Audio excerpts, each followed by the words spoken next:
Yo, what's good, world? What's good? It's your boy Preezy, back with another edition of Motivational Insights, where I share motivational words of wisdom from entertainers, athletes, musicians, and other great figures from all walks of life.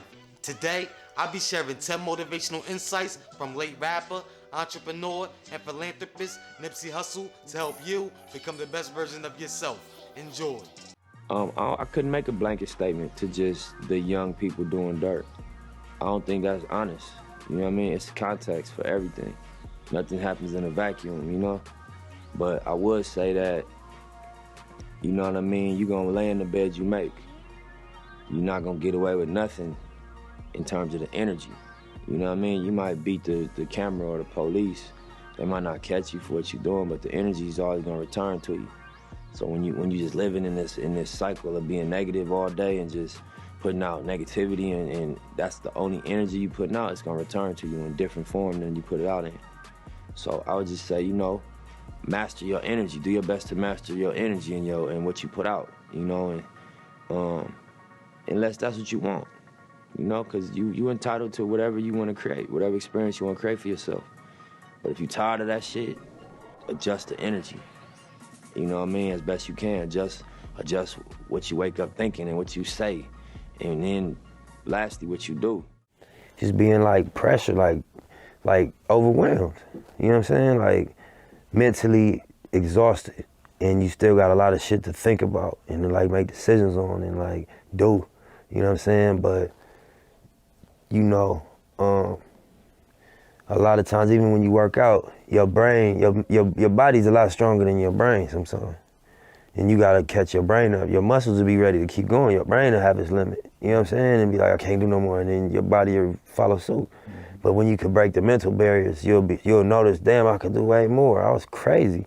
You know what I'm saying? I had way more in me. So I think that's an example of like feeling like you can't, like you exhausted or you about to, you know, you overwhelmed. And then being clear that, you know, this is just how I feel to be pushing yourself more than you ever had, demanding more. You know, that's just the natural way it feel.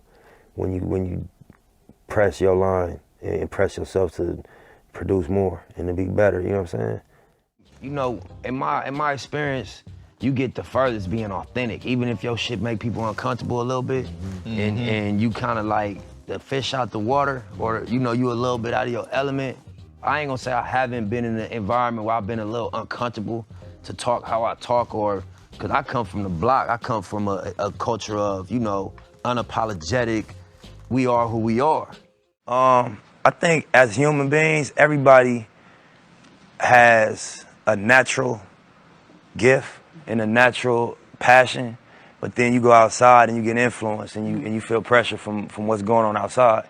And so, you know, I read one time, like, would you rather be at war with yourself and at peace with the world, or at peace with yourself and at war with the world? And that was powerful for me, you know what I'm saying? Right. Yeah. Oh man, I don't know, that's a hard one. I would probably say just be more fearless, you know what I mean? I got all my radical moonshots have defined me. I don't be my downfall. My downfall be, you know, not going crazy, right. and not, you know, having a higher expectation. Anytime I didn't set my sight on something that seemed way outlandish, it always come back exactly how I seen it. So I think I would tell myself, just put way bigger goals up, you know, on the wall, and just have a bigger vision, have a higher expectation. Man, you know, I be juggling. You know what I'm saying? I juggle a lot. I play a lot of positions. You know what I mean? So my mentality when I do start to be like, damn, this is a lot, you know what I'm saying? It's just like, you know, that's what it's supposed to feel like. If you are going toward what the vision look like, and that's like greatness. That's, you know, on multiple levels. That's the vision that I'm working toward. So I'm like, I just think about that. Like, this shit ain't supposed to feel, you know, comfortable. It's supposed to be uncomfortable. It's supposed to stretch you. It's supposed to be a burden to a degree. And you gotta, you know, wrap your mind around that and accept it and embrace it. And you catch some wisdom off of that. You know what I mean? Man, I learned when I was younger, like, you can't put your expectation of me on me. I'm me, you feel me? And that's, you're not gonna ever make me feel bad for it.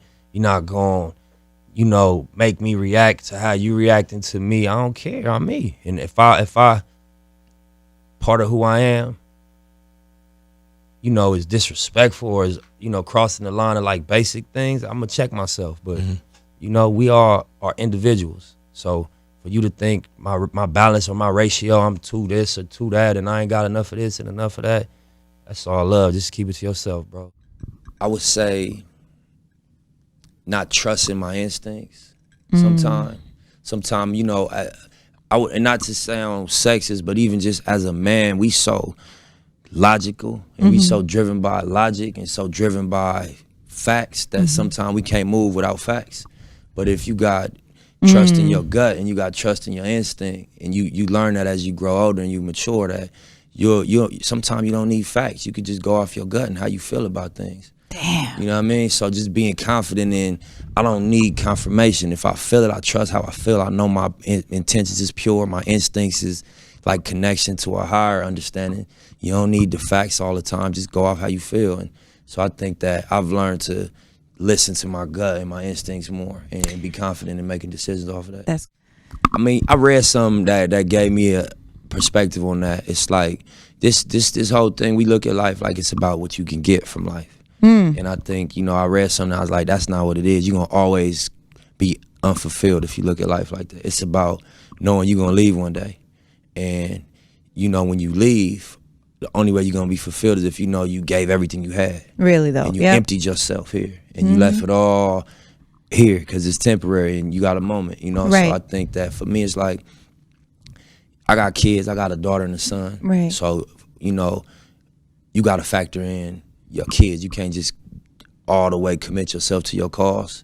Right. You know, you gotta make sure that you're there for your kids. But outside of that, I want to be in this thing until, you know, I'm out of energy, till I don't have nothing left to contribute. Right. You know, That's why I call my thing the marathon, because I'm not gonna lie and portray this ultimate poise like I've had it figured out. Nah, I just didn't quit. That's the only distinguishing quality from me and probably whoever else going through this or went through this or is gonna go through this, is that I ain't quit. I went through every emotion. I went through every emotion with trying to pursue what I'm doing. You know what I mean? And I think that what gonna separate whoever's gonna try to go for something is that you ain't gonna quit. Unless, you know, you're gonna really take the stance if I'm gonna die behind what I'm getting at right now. I remember also just to that point, like planting seeds and then reaping the benefits later. I remember like really being committed and being really pure with my energy, and I was just only doing music, and I was like suffering financially. You know, I was like probably 19, 20 maybe, and I was used to being like a young adolescent baller, like just having, you know, for my age group, you know what I'm saying, having cars, jewelry, and money, and just having the attention and the respect of being somebody that was, you know, somebody that knew how to get dope. Right. And I was just in the studio so long that all that shit kind of faded, and my ego was taking a hit, and I wasn't familiar with that, you know, but I was still committed to the process. They don't know that. Nobody know how pure you are but you. And I was really pure at that time. I wasn't doing nothing but music.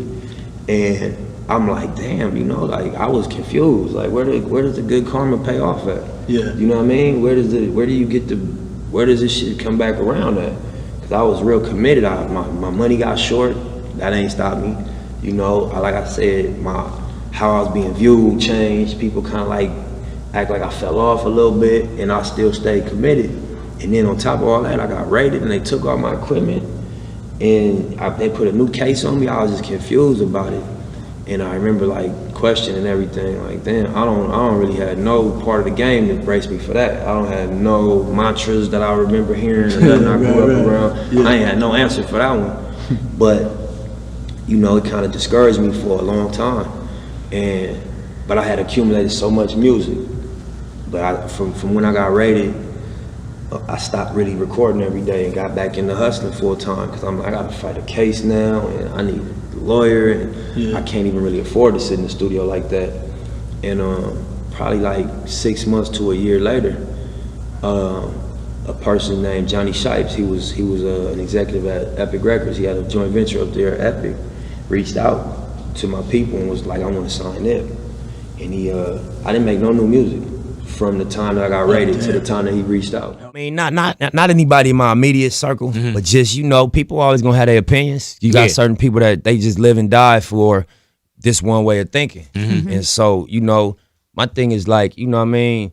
Blind can't lead the blind, bro. Yes, Somebody sir. gotta have a vision. Yes, sir. And you gotta follow who got the vision. You know what I'm saying? So Yes, if you sir. stuck on stupid, I ain't gonna judge you or have no disrespect for you, but I'm gonna definitely be not- over here. Yeah, and I'm not gonna follow you or take heed to your opinion. You're gonna have to follow what I'm doing. I heard And that. after a while, that way of thinking versus this way of thinking, more people lean toward this way because of the results. You know what I mean?